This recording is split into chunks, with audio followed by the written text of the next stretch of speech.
Hello, hello, hey, sweet people. Welcome to another episode of Inglês no Rádio. My name is Foster, and as always, I am here with the beautiful, the kind, the patient, the charming, the one and only Alexia. Hi, Foster. How are you doing today, Alexia? I'm doing good. What about you? I'm doing well. I should actually say, how are you doing tonight? Yeah, tonight is Tuesday, 8:12 p.m. Wednesday. It's Wednesday, 8:12 p.m. Okay. Yes, it is approximately 8:15 on a Wednesday night.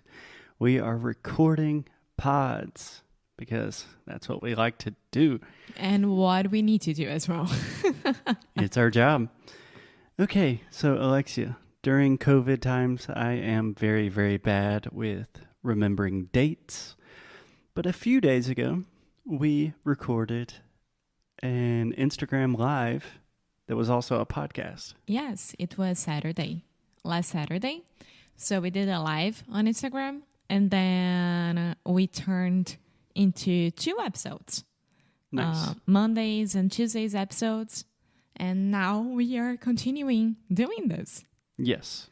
But right now we're not live on Instagram. We're no, just no, we are talking at our home. not. Yeah. Okay, cool. So we have been talking about 10 rules for a quiet life. This comes from Ben Curtis, one of my personal heroes, the guy that started Notes in Spanish. If you want to learn more about Ben and his work, you can listen to the last 2 episodes. Yeah. And before we start, happy December, Foster. December 2020. Thank you. Yes. 2020 is almost done. Yeah. Thank you. Thank all the gods and all the worlds. 2020 is coming to an end. Yeah. Okay. So, Alexia, we have already talked about the first 4 points, I believe, to live a more quiet life. Do you want to do a quick recap and then we will go to point number 5? Yeah. So the first point was no series, only films. Like just put yourself there to good movies and do not waste your time with series. Which I don't agree. And if you want to know not why, you have to listen to the first episode so you can understand why. Mm-hmm. Can I give you 2 quick corrections? Uh-huh. First, the word series. Say that with me. Series. Nice. A lot of our students have the tendency to say something like serious because we have the IE at the end. But the correct pronunciation is simply series. Yes. And then second point is just to check email twice per day. Third point, WhatsApp only twice per day as well. And the fourth one, read the news very infrequently. Infrequently. Okay, let's try that Infrequently. one more time. Okay, so Alexia, when you have a big complicated word, I always recommend breaking it down to its root, its most simple part. So in the word we have... I know. Try it. Okay, so I should say first, frequently. Perfect. First you can say frequent. Yes. Frequently. Frequently is frequentemente. Okay? Muitas vezes. Yeah. Frequentemente. Yeah. Frequently and infrequently. Infrequently. Yeah, but I'm almost there. Okay, so Alexia was trying to say the word infrequently. When you have a difficult word, a hard word with a lot of different syllables, just take it slow, break it down, keep it simple. Okay, so those are the first 4 points. Can we continue with point number 5? Yes, point number 5 is ring more, which means call people more. It's like call your friend to know what they're doing, how is that person, and like just ring more, call more. Yeah. Talk to people more. Okay. So first, just to clarify, you're saying ring more, right? Mhm. Yeah. Can you say that one more time? Ring Ring more. more. Okay. Yeah, this is not something we would normally say in the U.S. Ring is British. Yeah. When in the U.S., I think we would say call more. You could say something like, oh, give me a ring, but it's not very common. But yeah, the idea is to call on the telephone more often. Yeah, What do you think about this one, Alexia? I think it's perfect. The other day I called my friend Livia. Hi, Livia. I know that you listen to us. Hey, Livia. And it was like Thursday, 2 p.m. And she's back in Brazil. And it was awesome because it wasn't something that, okay, so let's talk on a Saturday at 4 p.m. because this works for us. No, we did that just because I wanted to talk to her and just for 20 minutes. And it was awesome. Yeah, that's awesome. I've tried to incorporate that a little bit more in my life as well. Just calling people. Way better than sending text messages. It gives you... It's more personal. Yeah, but for me, it gives me an entirely different feeling when I hear my friend's voice or the voice of my family members, the people I love. It changes something on a deep, like, chemical level. Yeah. It's very healthy. Yeah.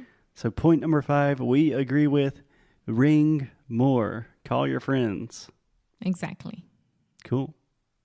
Okay, point number 6, Alexia. Social media only for work and on Thursdays. I don't get that. You don't get that? What is there not to get? Only for work? I mean, why? If someone doesn't work with social media, she can only be online Thursdays? No, he is talking about rules that he uses for himself. Did you not understand that from the very beginning? I understood that, but if he's giving an advice, maybe he could be more open. Okay, he's not giving advice. I thought we talked about this, Alexia. He's talking about what is working for him. So instead of just constantly getting on social media, as most of us do, he is saying he only does it on Thursdays and only for work. And I believe he elaborates farther down that he's never really used social media and that it doesn't really help their business. He's older. He's an old British guy. Okay, so I don't agree with that because if we are dealing with social media and Brazilians, we need to be there almost every day. Yeah, I think we've talked more than enough about this issue on the show. Especially, we recorded an entire week about the social dilemma. Yeah. So if you want to really understand our opinions and thoughts about social media on a very profound level, you can check out an entire week of episodes about the documentary on Netflix, The Social Dilemma. But point number 7, Alexia, I thought this one was really interesting because I know it's something that both of us do. Yeah. So number 7 is buy only important things. Don't read a million online reviews.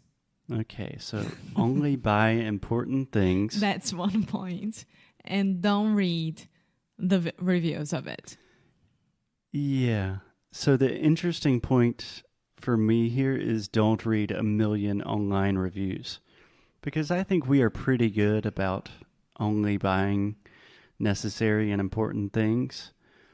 But I know you do a lot of research before buying stuff. And I also do that. Yeah.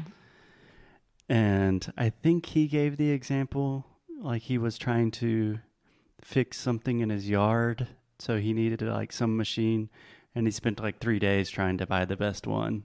And it's just totally unnecessary. And I was thinking, I do waste a lot of time and create a lot of unnecessary tension in my life reading reviews. like reading reviews. What do you like about it? I like to see how the other person did. Like, how was the experience of having that product for her?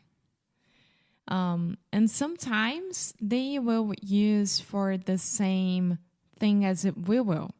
Maybe, like, for example, the yard, Ben's yard. Maybe it's a smaller yard. Maybe the grass is different. Maybe this or that. And maybe in the review, he can find someone that has the same thing as him and it will make sense for him, you know? Yeah, well, I think in most cases, if you're buying a product and you read the reviews, that's the point of reading the reviews, right? To see if other people have the same problems and same experiences as you. Yeah. For example, if you are buying, I don't know, maybe a kitchen utensil. A kitchen utensil, like a fork or knife? No, like, I don't know, juicer. A juicer? Yeah. Would you like to explain what that is? Makes juice. Okay. And that juicer really works for just one person. Is there any particular reason that you screamed about the juicer only working for one person? No idea why. Just one person. And because of the size of it. And maybe you are a family of 4 and you are trying to buy that juicer and you won't be able to do the juice, to make juice for the 4 of them, you know?